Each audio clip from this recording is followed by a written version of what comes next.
Ryan almost agreed instantly and didn't hesitate at all. I wrapped my arms around his neck, curved my lips and locked gazes with him. Are you really willing to give me 10% of the company's shares? His eyes were clear. I'm giving the shares to you and not some outsider. At that moment I had to admit that money was really good at proving loyalty. All the emotions that I had suppressed during the morning had finally eased.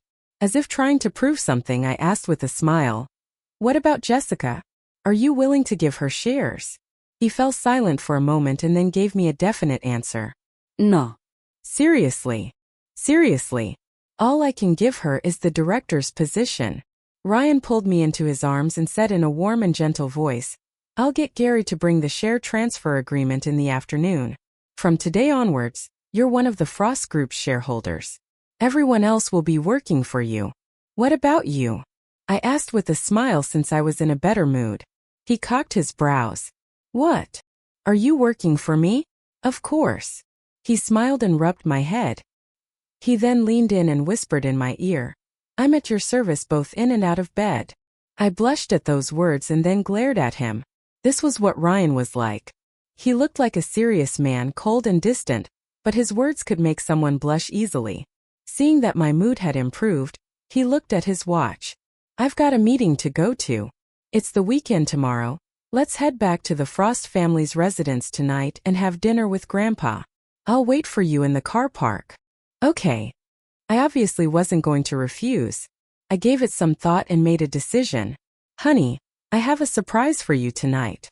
A few days ago, due to his lie about the necklace, I wasn't sure if I should tell him about me being pregnant.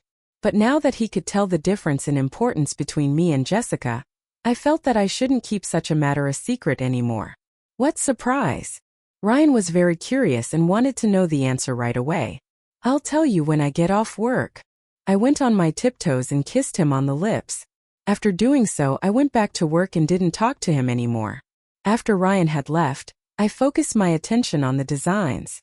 Not knowing how long had passed, someone knocked on the door of my office again. "Come in," I said without raising my head. "Am I disturbing you, Charlotte?" Jessica's gentle voice sounded. "A little," I replied honestly. I didn't like being interrupted during work. An awkward expression appeared on Jessica's face. She then said, "I'm sorry, I didn't mean to. I just found out that the director of the design department should have been yours. I accidentally took your position, so I thought I'd come and apologize." "It's all right."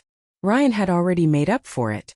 10% of the Frost Group shares was something I couldn't earn in my whole life working as the director of the design department. My calmness and indifference seemed to have surprised Jessica. "Are you sure you're all right with this? If you feel uncomfortable about it, you can just tell me. I can switch to another department. I don't want to be unhappy because of this." She walked casually to the sofa and sat down. Infine, Jessica. "You can stay in the design department." Actually, I was just concerned about her causing trouble in other departments. I also didn't want the shares that I just got to be worth nothing. If Jessica was in the design department, I could at least make sure that nothing went wrong. "That's good to hear. We're a family, so you can just tell me if you have any problems. Don't keep everything to yourself." Jessica acted like a caring sister.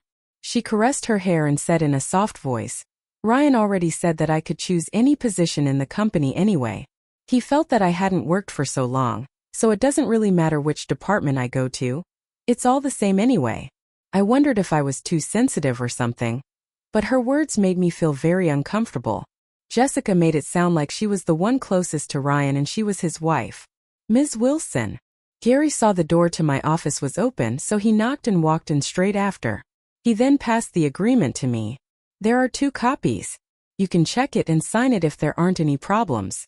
Mr. Frost has already signed it. You can keep 1 copy for yourself." Ryan was really a man of his word. Okay. I opened the agreement and quickly read through it before signing my name and passing 1 copy back to Gary. I then smiled politely. "Thank you. Is that a share transfer agreement?" Jessica seemed to have seen the cover of the agreement. At an angle where I couldn't see, she lost her elegance and her nails were digging deep into the palm of her hand. Only after hearing Jessica's voice did Gary turn around. He was a little surprised to see her. "Sorry, I didn't see you there, Miss Frost." I won't disturb you anymore. I need to get this agreement back to Mr. Frost." He didn't answer Jessica's question at all and quickly left the room. Disbelief appeared in Jessica's eyes. "Did Ryan give your shares of the company? I don't think there's a need to report such matters to Ms. Frost, right?" After the matter of the necklace, I had a mixture of feelings towards Jessica. It seemed that I couldn't pretend nothing had happened. "Charlotte, why do I feel that you have a grudge against me?" Jessica stood up with a helpless expression on her face. "I didn't know if it was the necklace or the matter of the position this time that made you dislike me, but you have to believe me that I've never wanted to take anything from you. I'm not interested in such things either." Looking at how aboveboard she was, my mind was in a little bit of a mess. In the evening, I dug out the pregnancy test report from inside the cake and placed it in my bag. I was prepared to head downstairs and tell Ryan that he was going to be a father. The two of us had a child. Thinking of how Ryan was going to react to the news and the child in my womb, I couldn't help but increase my pace a little. I couldn't wait to share the surprise with him. The elevator headed straight to the underground car park, and I quickly found my way to the black Maybach. Ryan's tall figure was leaning against the car and waiting for me patiently. I pounced into his arms and could smell the unique scent on him. "Honey, I haven't kept you waiting for long, have I?" "Not at all." He didn't pull me into his arms like before. Instead, he pushed me away uneasily. "Let's get into the car first." "Wait, let me tell you the surprise first." I stopped him. "What is it?" He was no longer looking forward to the answer like he was in the afternoon. Instead, he seemed a little distracted. I frowned but didn't overthink things. I looked into his dark eyes and said seriously, "Ryan, you're going to be." "Ryan, why aren't you getting into the car?" The passenger side window was suddenly lowered and a voice cut me off. At that moment, I just happened to lock gazes with Jessica, who was sitting in the car. I was stunned as I looked at Ryan. I wanted an explanation. However, Jessica had beaten Ryan to it. She said in a soft voice, "I've sent my car to the garage for maintenance, Charlotte. I'm going to the Frost family's residence as well, so I thought I'd ask Ryan to give me a ride. You definitely wouldn't mind, right?" Jessica knew that Ryan was waiting for me. She was the one asking for us to give her a ride, but she still sat in the passenger seat. I really wanted to turn on my heels and leave, but reason told me to stay. I reached out my hand and said to Ryan, "Keys." Ryan remained silent and just placed the keys in my hand. I walked around the front of the car and sat in the driver's seat. I smiled as I looked at the surprised look on Jessica's face. "No problem at all. You're Ryan's sister, so it's normal for you to ask us to give you a lift." After saying so, I looked at Ryan, who was still standing next to the car. "Get in. Grandpa is probably already waiting for us." No one spoke throughout the journey. It was so quiet that one could hear a pin drop. Jessica wanted to talk to Ryan, but she didn't because she probably felt that it would seem a little awkward if she kept on turning around to talk to Ryan. Ryan had probably sensed my unhappiness, so he opened a bottled drink and passed it to me. "Mango juice, your favorite." I took a sip and then frowned a little before passing the drink back. "It's a little too sweet, you can have the rest." I was into sour food recently. In the past, I would force myself to finish things that I didn't really like because I didn't want to waste any food. However, that was not something I could do at that time. "Okay," said Ryan and then took the bottle without question. "I don't think it's appropriate to give him something that you've already drank, right? There are a lot of germs in the mouth. This is how the Helicobacter pylori is passed around," Jessica said worriedly. I couldn't help but smile. "According to what you're saying, the two of us sleeping together at night would be even more dangerous?" We were all adults, so it was obvious that Jessica knew what I was talking about. "I didn't expect the two of you to still be so intimate after being married for so many years. Are you jealous?" Ryan asked coldly. On occasions like this, Ryan's attitude towards Jessica would make me think that he didn't like the latter. It seemed to be how the two of them interacted and they were used to it. "So what if I am?" Jessica retorted. "No one cares." Yeah. Jessica pouted her lips and a smile appeared on her face. "I wonder who was it that kept me company on his wedding night when he found out that I was hurt?" "Jessica Frost." Ryan's face changed and his voice turned sharp. I suddenly came back to my senses and slammed on the brakes. The car stopped just inches away from a zebra crossing. I looked at Ryan's dark face through the rearview mirror and my heart ached more than ever before. My heart was instantly filled with grievances. It was rare for Ryan to panic in front of me. Charlotte, you were with her that night? Only then did I realize how bitter my voice was. I almost couldn't control the emotions in my heart. No matter how the two of us got along now, he just left me by myself on our wedding night after a phone call. That was something I couldn't forget. The marriage between the two of us was arranged by his grandfather, William Frost. During the beginning of our marriage, the two of us acted like strangers for some time, so I didn't get a chance to ask him where he went that night. The answer was kept a mystery until that day. However, at that moment, I felt like Jessica grabbed my heart and squeezed it as hard as she could. I looked between the two of them and felt like I was a joke. Jessica covered her mouth in a panic and looked at Ryan. Didn't you tell Charlotte about this? I'm sorry for not thinking things through and being too straightforward. It was as if she was saying that Ryan and I weren't as close as we thought. Otherwise, why would Ryan keep such a matter a secret? Jessica Frost, are you out of your goddamn mind? Ryan's face was colder than ever. He had profound facial features. His face was cold and he was emitting a cold aura that sent shivers down one's back. This was one of the reasons why he was able to be in control of the Frost group at such a young age. All right.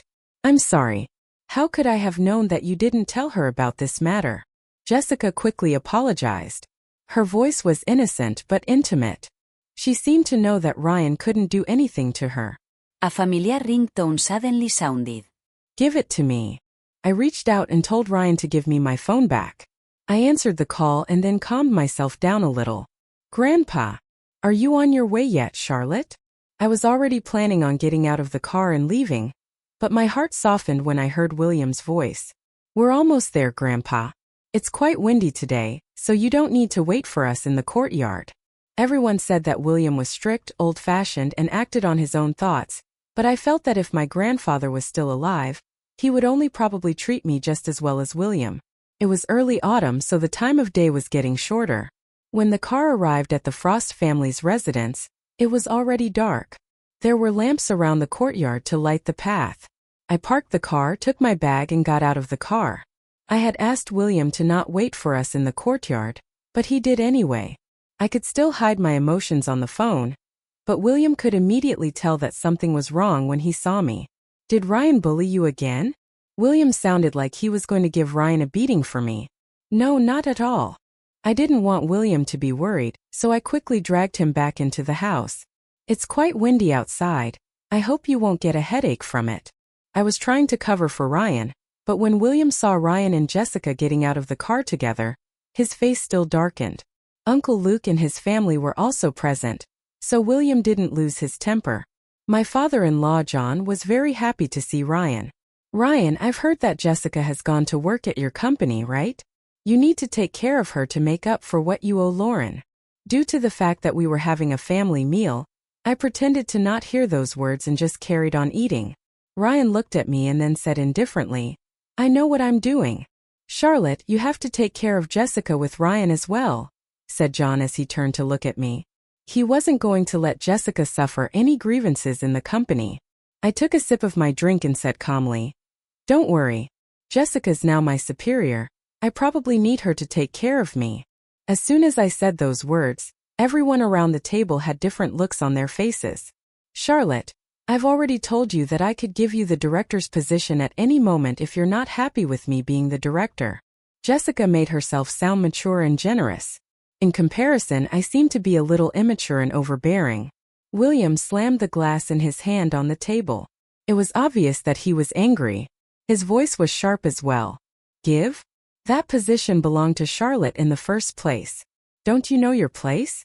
Ryan is paying back what he owed Lauren. But do you think you're really worthy of being in the position? Grandpa. Don't call me that. I'm not your grandpa. I heard from Aunt Chloe that William had never accepted Jessica into the family. He also opposed John marrying her mother, Lauren, as well. That was why the Frost family's assets had nothing to do with this father-in-law of mine either. He would only get $1 million a year to spend and nothing else, John quickly said. Dad, Jessica's now alone and has no one to rely on. Why? Shut that mouth of yours, shouted William. In the past, I only knew that William disliked Jessica, but this was the first time that he embarrassed Jessica in front of everyone. Jessica's face paled and stood up with her bag nervously. I shouldn't have come today. I'm sorry for spoiling everyone's mood. With that said, she quickly ran out with tears in her eyes. John looked at Ryan. Aren't you going to go after her? She just got divorced. Wouldn't you feel guilty if something happened to her? I finally understood why Ryan spoiled Jessica. If someone reminded me every day that I owed someone, then as time progressed, I would really feel that I owed that person even if I didn't. William wanted to stop Ryan, but the latter had already gone after Jessica. I looked at his receding figure and sighed helplessly. As Ryan's wife, I should show that I cared about Ryan even if I didn't want to. I'll go check on Ryan, Grandpa. Okay. William nodded. He then turned to a servant. It's cold outside, go get a jacket for Charlotte. I walked out of the house and saw the Maybach was still parked where it was, so I decided to check outside the courtyard. As soon as I walked out of the courtyard, I heard voices arguing. What the hell do you want? Don't tell me you didn't do what you did in the car on purpose. Ryan asked domineeringly. I only saw this side of him at work. Jessica wasn't soft and elegant anymore. She was crying and shouting as she looked at Ryan. Are you blaming me for telling her what happened that night? But I'm jealous. I can't help it. I envy the two of you. Jessica Frost, she's my wife. What right do you have to be jealous? Ryan sneered. His voice was cold and heartless. I'm sorry. Jessica was crying so hard that even her shoulders were trembling. I'm divorced already, Ryan. You know full well that I did it for you.